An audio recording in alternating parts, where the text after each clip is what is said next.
नमस्कार, एक बार फिर से आप सभी का बहुत बहुत स्वागत है हमारे YouTube चैनल पे। आज मैं फिर से आप सभी के लिए एक बहुत ही बेहतरीन वीडियो लेके आया हूं। आज का जो हमारा टॉपिक होने वाला है वो आपके सिलेबस के हिसाब से होने वाला। आज हम आपको क्लास 12 के पॉलिटिकल साइंस के दो ध्रुवीयता के अंत का जो सबसे पहला सिलेबस का टॉपिक है वो है कि कैसे सोवियत संघ का विघटन हो गया था। इसके बारे में आपको जानना जरूरी है क्योंकि इस बार एग्जाम के लिए आपके काफी महत्वपूर्ण होने वाला है। तो शुरुआत करते हैं सोवियत संघ के विघटन के बारे में।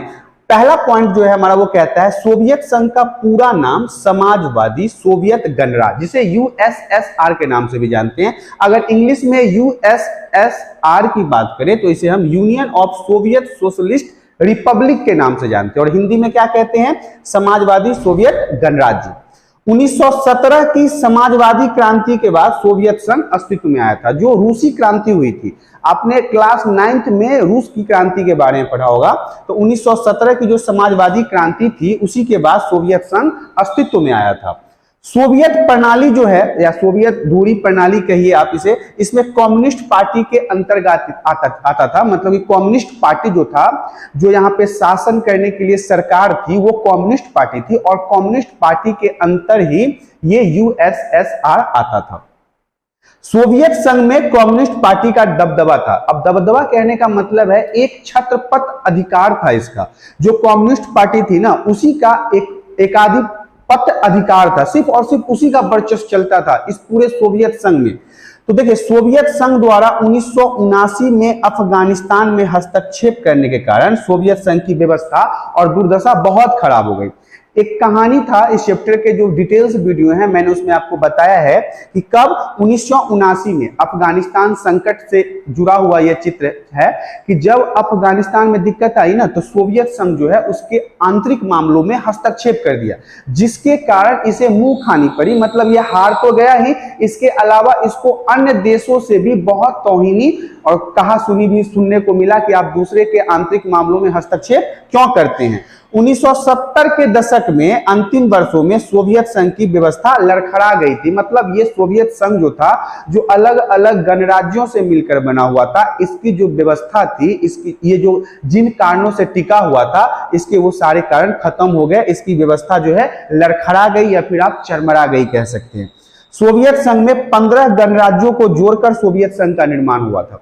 जो सोवियत संघ था वो सिर्फ अकेला कोई देश नहीं था, इसमें 15 अलग अलग तरह के देशों को जोड़कर एक संघ बनाया गया था, जिसका नाम सोवियत संघ रखा गया और इंग्लिश में से हम यूएसएसआर के नाम से जानते हैं।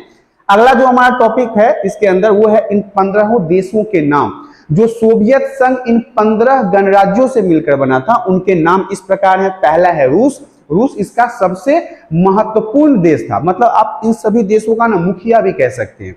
जैसे नाटो का मुखिया अगर आपको कहना होगा तो आप किसे कहेंगे, अमेरिका वो कहेंगे। ऐसे ही सोवियत संघ के अगर 15 देशों में सबसे सुप्रीमो देश की बात कर ली जाए तो वो रूस ही था। रूस इन सबको कमांड देता था, रूस के अंदर ही ये सब काम करते थे।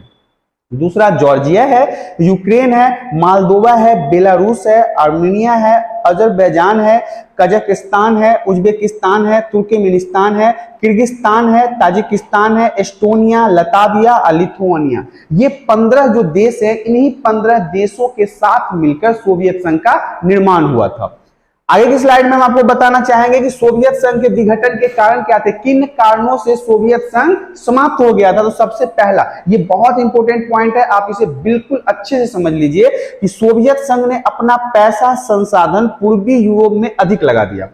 पूर्वी यूरोप मतलब कि अमेरिका के साइड वाले देशों में सोवियत संघ अपना पैसा झोंकता जा रहा था, खर्चता जा रहा था, ताकि इधर वाले जो देश थे, जो इसके पूर्वी यूरोप वाले देश थे, वो इसके अंदर में रहे।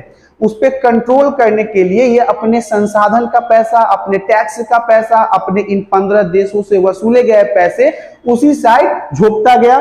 सोवियत संघ के नेता द्वारा उनकी जनता को गलत जानकारी दी जा रही थी कि सोवियत संघ विकास कर रहा है। इसके अलावा जो कम्युनिस्ट पार्टी सोवियत संघ की थी, इनके नेताजी सब झूठ भी बोल रहे थे, अपने जनता को बताते हैं हमारा सोवियत संघ तो बहुत विकास कर रहा है, बिल्कुल विकास कर रहा है, कोई कमी नहीं है। जबकि ऐसी बातें नहीं थी। सोवियत संघ के अंदर आर्थिक व्यवस्था जो थी, जो इनका पैसे का कह लीजिए या फिर संसाधन का कह लीजिए, वो चरमरा गई थी। इनका जो शक्ति था वो घट रहा था। संसाधनों तथा पैसों का अधिकतम इस्तेमाल सैन्य व्यवस्था तथा परमाणु हथियारों में करना शुरू कर दिया इन्होंने।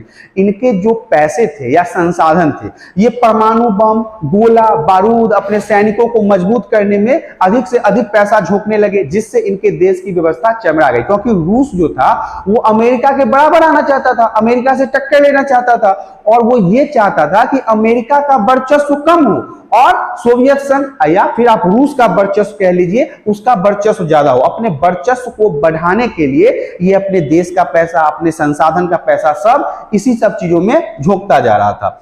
हथियारों पर अधिकतम पैसे इस्तेमाल करने की वजह से उसकी आर्थिक व्यवस्था खराब हो गई।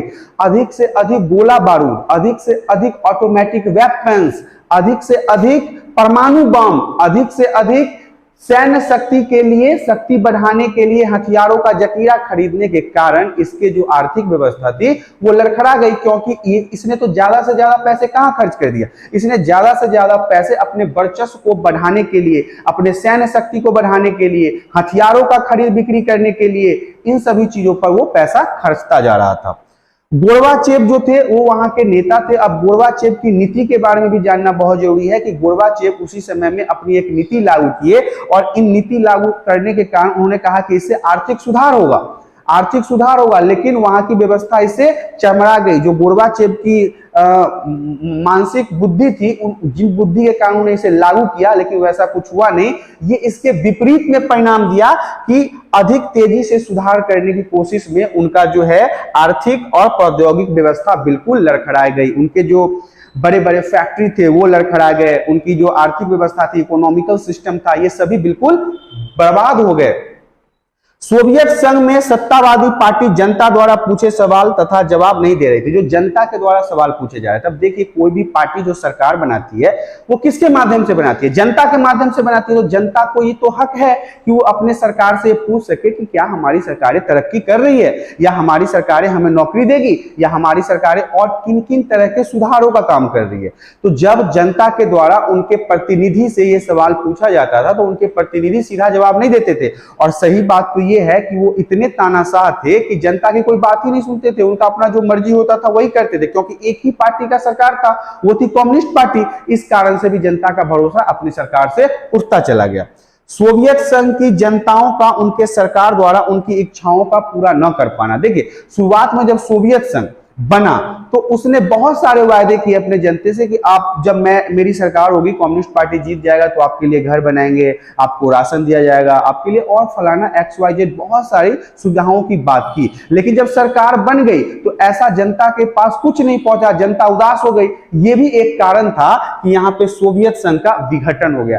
बहुत सारे ऐसे पॉइंट थे जो आपके लिए इंपॉर्टेंट है। सोवियत संघ के विघटन के कारण सोवियत संघ की शक्ति क्या थी, ये सारे चीजें जो है आपको एग्जाम में लिखने हैं। इस तरह से आपने देखा कि आपको सोवियत संघ से जुड़ी सारी समस्याएं समाप्त हो गई है। जितने भी इंपॉर्टेंट पॉइंट थे वो सारे डिस्कस हो चुके हैं यहाँ पे, सिर्फ और सिर्फ एक क्वेश्चन के लिए। आगे की स्लाइड में हमारा कहता है कि सोवियत संघ के विघटन के परिणाम क्या हुए। मतलब अब सोवियत संघ जो खत्म हो गया, जब सोवियत संघ समाप्त हो गया, इस तरह से आपको अब यह जानना है कि सोवियत संघ जो विघटित हो गया, खत्म हो गया, उसके बाद परिणाम क्या हुए। तो इसमें सबसे नंबर 1 पॉइंट जो है आपको यह बताना है, जैसे ही सोवियत संघ खत्म हुआ तो 15 अलग अलग नए गणराज्य का निर्माण हुआ। मतलब उसके अंदर जो 15 देश थे ना, वो टूटकर खुद को अपना स्वतंत्र देश घोषित कर दिया। आइए जानते हैं कि इसके परिणाम में आपको क्या क्या लिखना है। तो शीत युद्ध का संघर्ष समाप्त हो गया और दूसरी दुनिया का पतन हो गया। जैसे ही सोवियत संघ का समाप्ति हो गया तो 15 देश अलग अलग बट गए, और शीत युद्ध जो 1945 के आसपास से चलती आ रही थी वो भी यहां पे समाप्त हो गया। दूसरा है एक ध्रुवीय विश्व, अर्थात अमेरिका वर्चस्व का उदय हो गया। इससे पहले 2 ध्रुवीय विश्व था, एक तो USSR की पार्टी थी और दूसरा USA की पार्टी थी। तो यहां पे जैसे ही USSR खत्म हो गया तो वर्चस्व में कौन आ गया, USA, United state of America, जिसे संयुक्त राज्य अमेरिका भी कहते हैं। इसका वर्चस्व बहुत ज्यादा बढ़ गया। हथियारों की होड़ की समाप्ति हो गई। अब तो रूस हथियारों की होड़ की समाप्ति कर दिया कि ये नहीं कि नए नए हथियार लेने हैं, नए नए वेपन्स लेने हैं, परमाणु बम लेने हैं, इसकी भी समाप्ति हो गई सोवियत संघ के विघटन के बाद। सोवियत संघ सोवियत खेमे का यहाँ पे अंत हो गया और 15 नए देश उभर के आए। मैंने आपको पहले ही बता दिया, जैसे ही सोवियत संघ समाप्त हुआ तो 15 नए नए देश बनकर उभरे और वो खुद को स्वतंत्र घोषित कर दिया। विश्व बैंक और अंतरराष्ट्रीय मुद्रा कोष जैसी संस्था ताकतवर देशों का सलाहकार बन गई। देखिए, ये जो विश्व बैंक है, जिसे इंग्लिश में वर्ल्ड बैंक भी कहते हैं, या और भी बहुत सारे इंटरनेशनल लेवल पे जो संघ है, वो शक्तिशाली देशों के सलाहकार बन गए, या फिर आप कह सकते हैं कि अमेरिका के सलाहकार बन गए, क्योंकि इसके बाद सिर्फ और सिर्फ एक अमेरिका ही सबसे ज्यादा वर्चस्व में था।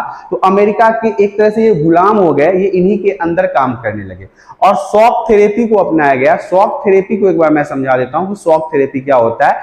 आघात देकर इलाज करना, मतलब पहले आप दिक्कत दो, परेशानी दो और फिर किसी को दवाई दो, इसे हम शॉक थेरेपी कहते हैं। ये कहां पे हुआ था? तो ये हुआ था कि अमेरिका द्वारा यूएसएसआर को समाप्त भी कर दिया गया, परेशान भी किया गया, और बाद में यहां पे पूंजीवादी अपनाने के लिए विश्व बैंक ने, वर्ल्ड बैंक ने सोवियत संघ पे प्रेशर भी डाला। तो ये क्या था? ये शॉक थेरेपी के नाम से जाना गया है। तो इस प्रकार से आपका जो सारा टॉपिक था वो समाप्त हो गया। आशा करता हूं कि आपको सारी चीजें समझ में आ गई होगी। यदि वीडियो पसंद आई आपको तो वीडियो लाइक करें और चैनल में पहली बार आए तो चैनल को सब्सक्राइब करें। अब हम आपको अगले टॉपिक में मिलते हैं, तब तक के लिए धन्यवाद।